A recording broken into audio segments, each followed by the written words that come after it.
প্রথম আলো মেলাতে, অনলাইন মেলাতে অংশগ্রহণ করার আমাদের মূল মোটিভেশনটা ছিল প্রথম আলো নেমটা। প্রথম আলো বাংলাদেশে একটা পরিচিত নেম।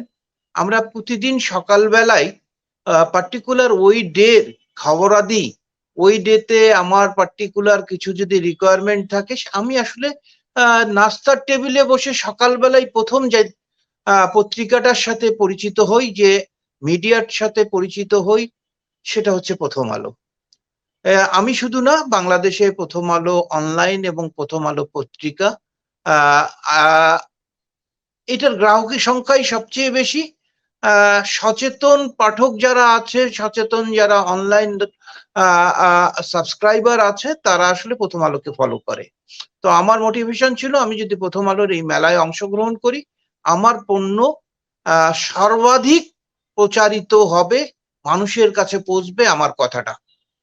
সেকেন্ড মোটিভেশন ছিল হচ্ছে প্রথম আলোর কোয়ালিটি, প্রথম আলোর টেস্ট, অল টুগেদার। আসলে আমরা মনে করি যে অনলাইন জনপ্রিয়তা ডে বাই ডে বাড়ছে, এবং অনলাইনে দর্শক, শ্রোতা, সাবস্ক্রাইবার যেটাই বলেন, এটা ডে বাই ডে বাড়ছে, specially among the young, among the যেটা আমাদের প্রাইম টার্গেট গ্রুপ, সেটার সংখ্যাও দিন দিন বাড়ছে অনলাইনে। যার জন্য আমাদের কোম্পানির আসলে আমরা কমিউনিকেশন, মার্কেটিং কমিউনিকেশনের জন্য অনলাইনের উপরে অনেক বেশি জোর দিয়েছি, এবং অনলাইনকে আমরা এমফেসিস দিচ্ছি। এটাই ছিল মূল মোটিভেশন, যে প্রথম আলোকে সবাই দেখে, প্রথম আলোকে সবাই ফলো আপ করে। এখান থেকে আমি আমার পণ্যের সম্পর্কে মানুষকে জানাতে পারবো, এবং আমার টার্গেট গ্রুপের কাছে ইজিলি পৌঁছতে পারবো। যারা রেফ্রিজারেটর প্রডিউস করি বা বিজনেসের সাথে জড়িত, তাদের জন্য দুটো ঈদ খুব ইম্পর্টেন্ট, স্পেশালি কোরবানির ঈদটাতে। এই কোরবানির ঈদটাতে আসলে কেন্দ্র করে মানুষ রেফ্রিজারেটর অনেক সময় রিপ্লেস করে, রেফ্রিজারেটরের একটা এক্সট্রা চাহিদা ডেভেলপ করে। কারণ মানুষ যখন কোরবান করে, কোরবানের মাংসটাকে কিছুটা হলেও তারা প্রিজার্ভ করতে চায়। সেই প্রিজার্ভেশনের জন্যই আসলে তাদের রেফ্রিজারেশন দরকার হয়। এই কারণে রেফ্রিজারেটরের বৃদ্ধি হয়ে যায় সেল। এই সময় আসলে টোটাল ইয়ারের আমরা যা রেফ্রিজারেটর বিক্রি করি, তার 30% রেফ্রিজারেটর বিক্রি হয় শুধু কোরবানি ঈদে। সো এটা, এই সময়টাতে আসলে আমরা প্রথম আলোর মতো একটা পত্রিকার সাথে, অনলাইন পত্রিকার সাথে যুক্ত হয়ে আমার পণ্যটাকে আমার টার্গেট কাস্টমার গ্রুপের কাছে পৌঁছে দেওয়াটাই ছিল আমার মূল মোটিভেশন, এবং আমি মনে করি আমরা এটার সাথে যুক্ত হওয়াতে আমাদের সেই পারপাসটা অনেকটাই ফুলফিল হয়ে যাচ্ছে। Refrigerator market day by day বড় হচ্ছে। বাংলাদেশে এই মুহূর্তে রেফ্রিজারেটরের market almost 2.5 million in a year. ঠিক আছে, দেশে আসলে ইলেকট্রিসিটি নেট এক্সপানশনের সাথে সাথে রুরাল মার্কেটে রেফ্রিজারেটর খুব ভালোভাবে ঢুকে গেছে। প্রত্যেকটা গ্রামে গঞ্জে একটা রেফ্রিজারেটর ইউজ হচ্ছে। মানুষের এই বিভিন্ন এই ধরনের কোম্পানিগুলো রেফ্রিজারেটর দেশে উৎপাদন বেড়ে যাওয়ার কারণে মানুষের এখন প্রাইসটাও অনেকটা নাগালের মধ্যে এসছে। অ্যাপার্ট ফ্রম দ্যাট, প্রত্যেকটা কোম্পানি অলমোস্ট কোনো না কোনো ভাবে চেষ্টা করছে তার পণ্য ইজি টার্মে যেন কিনতে পারে, সেই দু একটা তো অল টুগেদার এই মার্কেটে with the upliftment of economy and electricity net, রেফ্রিজারেটরের মার্কেট যেমন শুধু বড়ই হচ্ছে না, এটা একটা অপার অসীম সম্ভাবনার দিকে যাচ্ছে। তো আমি মনে করি এই with the passing of time এই চাহিদাটা ডে বাই ডে বাড়তে থাকবে, এবং মানুষ ডেভেলপ টেকনোলজির দিকে যাবে। সো অল টুগেদার আমি রেফ্রিজারেটর মার্কেটকে দেখি যে এটা একটা খুবই সম্ভাবনাময় সেক্টর, এবং এই সেক্টরে আগামী 10-20 বছরে এটার মার্কেট ক্রমান্বয়ে বাড়তে থাকবে। অলরেডি বেড়ে গেছে কয়েক ফোল্ড এবং আরো অনেক গুণ বেড়ে যাবে। যে অতীত থেকে বর্তমানের প্রেক্ষাপট যদি আমি চিন্তা করি, অতীত থেকে বর্তমানের প্রেক্ষাপটে যে জিনিসটা আমরা দেখতে পাই সেটা হচ্ছে অতীতে রেফ্রিজারেটর ছিল পুরোপুরি আমদানি নির্ভর। আর বর্তমানে বাংলাদেশে যা রেফ্রিজারেটর বিক্রি হয় এটা 70% রেফ্রিজারেটরে বাংলাদেশে প্রডিউসড।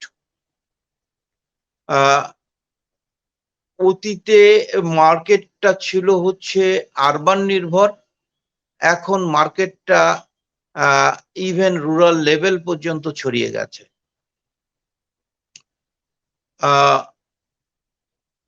বাধা বলতে সেরকম কোনো বাধা আমরা দেখি না এই সেক্টরে। একটা বাধা শুধু, আমরা যেহেতু হায়ার পারচেজে বিজনেস করি এবং অনেক কোম্পানি করে, বাংলাদেশে স্পষ্ট কোনো হায়ার পারচেজ ল নাই। তো হায়ার পারচেজ একটা ল থাকলে আমরা আসলে আরো বেশি কনফিডেন্টলি মানুষের দরগায় বসতে পারতাম এবং এই বিজনেসটা করতে পারতাম। একটা সুস্পষ্ট হায়ার পারচেজ ল যদি থাকতো এটা সুবিধা হতো। আর সেকেন্ডলি আমি আরেকটা জিনিস বলি, শুধু রেফ্রিজারেটর না, ইলেকট্রনিক বিজনেসই আমি মনে করি গভর্নমেন্ট কিছু পলিসিস কারণেই আসলে দেশে প্রোডাকশন বেড়েছে, দেশে অনেকেই ফ্যাক্টরিতে চলে গেছে, যে জায়গায় আমরা শুধু একসময় আমদানি নির্ভর ছিলাম, তারপরে আমরা সেমি নকডাউন অবস্থায় প্রোডাক্ট নিয়ে আসে এখানে অ্যাসেম্বল করতাম, এখন কিন্তু প্রোডাকশন স্টেজে চলে গেছে। সো গভর্নমেন্ট এবং কিছু কিছু ক্ষেত্রে কিছু এক্সপোর্টও শুরু হয়েছে, এবং অনেকগুলো কোম্পানি আছে যারা এক্সপোর্ট নিয়ে চিন্তা করছে এবং সিরিয়াসলি। কিন্তু আমার কাছে মনে হয় যদিও এই দেশে রেফ্রিজারেটর তৈরি হচ্ছে, রেফ্রিজারেটরের কাঁচামাল যা আছে, র মেটেরিয়াল সবই কিন্তু আমদানি নির্ভর, আমাদেরকে কিনে নিয়ে আসতে হচ্ছে। শীট মেটাল থেকে শুরু করে পলিথিন, পলি রেজিন পর্যন্ত, তো সবই কিনে নিয়ে আসতে হচ্ছে। তো সেই জায়গাগুলোতে র মেটেরিয়াল গুলোর উপরে যদি গভর্নমেন্ট একটু ডিউটি কমাতো, একটু ইজিয়ার করতো, এবং একটু যদি এক্সপোর্ট কে ফেসিলিটেট করতো এবং এক্সপোর্ট সাবসিডি দেওয়ার কথা চিন্তা করতো, তাহলে আমি মনে করি খুব নিয়ার ফিউচারে বাংলাদেশ থেকে একটা বড় অংশ রেফ্রিজারেটর এবং electronic product, specially middle east, African market, even east ইউরোপে এক্সপোর্ট করার ক্ষমতা আমরা এই মুহূর্তে রাখি, এবং গ্রাজুয়ালি এটা বাড়ছে। আমাদের ওয়াইড রেঞ্জ অফ প্রোডাক্ট আছে। নো ফ্রস্ট টেকনোলজি আমরা বেসিক্যালি এখানে নো ফ্রস্ট টেকনোলজি যেমন আছে, ফ্রস্ট টেকনোলজি আছে, দুটা যদি ব্রড টার্মে ভাগ করি। ফ্রস্ট টেকনোলজির রেফ্রিজারেটর গুলো হচ্ছে মূলত ইকো ব্র্যান্ডের রেফ্রিজারেটর। হ্যাঁ, এইটা বেসিক্যালি আমরা রুরাল মার্কেটে এটার চাহিদা অনেক বেশি।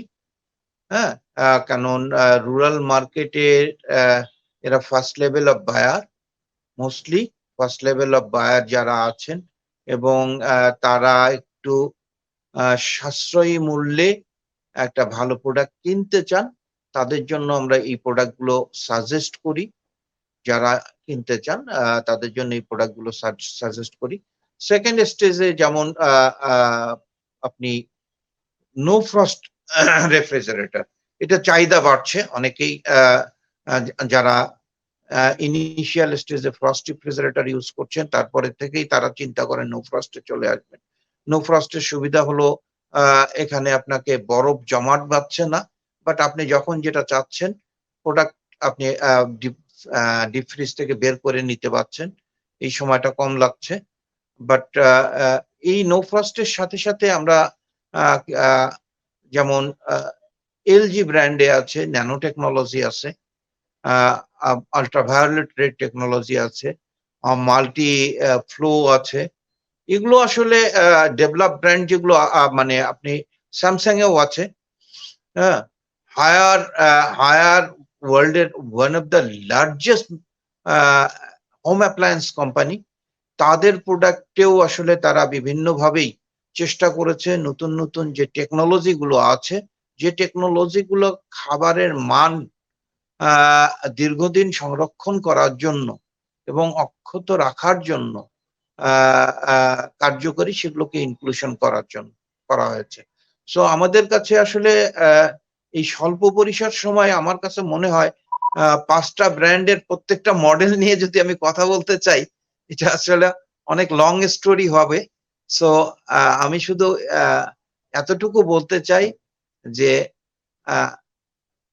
আ মানে সর্বোৎকৃষ্ট টেকনোলজি সমৃদ্ধ রেফ্রিজারেটর যেমন আছে আমাদের এখানে, হ্যাঁ?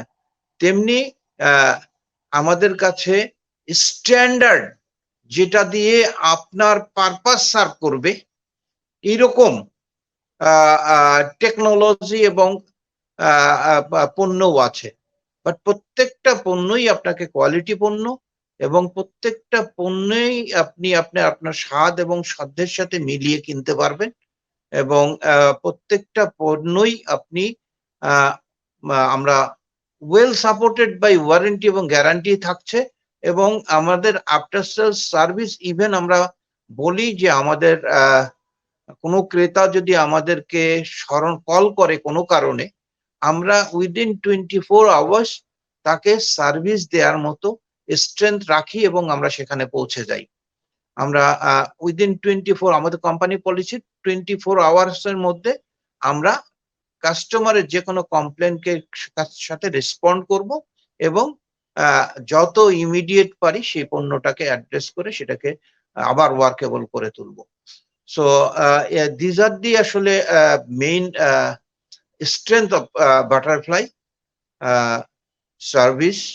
আমরা অলওয়েজ আসলে আমাদের মূল মোটো হচ্ছে স্যাটিসফাইড কাস্টমার তৈরি করা।